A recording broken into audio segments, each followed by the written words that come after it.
ഒരു ചെറിയ കഥ. ഇന്ന് ലോകത്തിലെ ഏറ്റവും വലിയ സ്പോർട്സ് ബ്രാൻഡായ നൈക്കിയുടെ സ്ഥാപകൻ ഫിൽ നൈറ്റ് നടപ്പിലാക്കിയ ഒരു ചെറിയ ആശയം ഇന്ന് ലോക പ്രശസ്ത കമ്പനിയിലേക്ക് അവരെ ഉയരാൻ സഹായിച്ചതെന്ന് നിങ്ങൾക്കറിയാമോ? വർഷം 1962 സ്റ്റാൻഫോർഡ് ബിസിനസ് സ്കൂളിലെ പഠനത്തിന് ശേഷം കുറച്ചു കാലം ജോലി ചെയ്ത് ജോലിയിൽ നിന്നും ലഭിച്ച തുകയും പിതാവിൻ്റെ സഹായവും ചേർത്ത് വേൾഡ് ടൂർ അടിക്കാൻ ഇറങ്ങി നമ്മുടെ നൈക്കി സ്ഥാപകൻ ഫിൽ നൈറ്റ്. ഇതിൽ ഇന്ത്യ ഉൾപ്പെടെ ഒരുപാട് രാജ്യങ്ങളുണ്ടായിരുന്നു. അതിലെ ഒരു കീ ഡെസ്റ്റിനേഷനായിരുന്നു ജപ്പാൻ. ഒനിറ്റ്സുക ടൈഗർ എന്ന ബ്രാൻഡ് അമേരിക്കയിൽ കൊണ്ടുവന്ന് വിൽക്കുക എന്നതായിരുന്നു അദ്ദേഹത്തിൻ്റെ ലക്ഷ്യം. അദ്ദേഹത്തിൻ്റെ കയ്യിൽ സ്വന്തമായി ഒരു സ്ഥാപനമില്ല, ക്യാപിറ്റലില്ല, എക്സ്പീരിയൻസ് ലെവലേശമില്ല. ഉണ്ടായിരുന്നത് ആത്മവിശ്വാസം മാത്രം.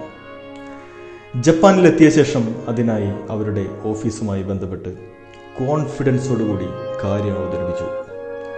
ഇത്ര ചെറുപ്പമായിരുന്നിട്ടും കയ്യിലൊന്നും ഇല്ലാതിരുന്നിട്ടും അദ്ദേഹത്തിൻ്റെ കോൺഫിഡൻസും പ്രസൻറ്റേഷനും ഒരു ഒഫീഷ്യൽ മീറ്റിംഗ് ആ കമ്പനിയുമായി അവർ ഒപ്പിച്ചെടുത്തു. സാധാരണ മീറ്റിങ്ങിൽ ചോദിക്കുന്ന പോലെ അവർ ചോദിച്ചു, സ്ഥാപനത്തിൻ്റെ പേരെന്താണ്? ഫിൽ നൈറ്റിന് ആദ്യം ഓർമ്മ വന്നത് അദ്ദേഹം സ്പോർട്സിൽ മത്സരിച്ചപ്പോൾ സമ്മാനമായി കിട്ടിയ ബ്ലൂ റിബൺ ആയിരുന്നു. അക്കാലത്ത് ട്രഡീഷണലായി മത്സരങ്ങൾക്ക് 1ാം സ്ഥാനം ലഭിക്കുന്നവർക്ക് കിട്ടുന്നതാണ് ബ്ലൂ റിബൺ. മടിക്കാതെ പറഞ്ഞു, കമ്പനിയുടെ പേര് ബ്ലൂ റിബൺ സ്പോർട്സ്.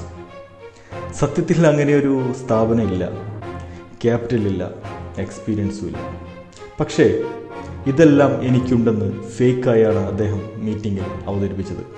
അങ്ങനെ ഒനിറ്റ്സുക ടൈഗർ ഷൂസിൻ്റെ ആദ്യത്തെ ഓർഡർ കൊടുത്ത് എല്ലാം അറേഞ്ച് ചെയ്ത ശേഷം ആണ് ഫിൽ നൈറ്റ് ജപ്പാനിൽ നിന്നും മടങ്ങുന്നത്. ഫിൽ നൈറ്റിൻ്റെ ആത്മകഥയിൽ അത് ഇങ്ങനെ പറയുന്നു: fake it till you make it. ഈ വാചകം ചതിയോ നുണയോ അല്ല. അതിൻ്റെ യഥാർത്ഥ അർത്ഥം സ്വന്തം കഴിവിൽ സ്വയം ആദ്യം വിശ്വസിക്കണം. വിജയം വരുന്നതിന് മുമ്പ് തന്നെ വിജയിയുടെ ആത്മവിശ്വാസം കാണിക്കണമെന്നാണ്. നിങ്ങൾ ഇന്ന് ഒരു തുടക്കക്കാരനായിരിക്കാം, പക്ഷേ ഓർക്കുക, ആത്മവിശ്വാസമില്ലാതെ വിജയമില്ല.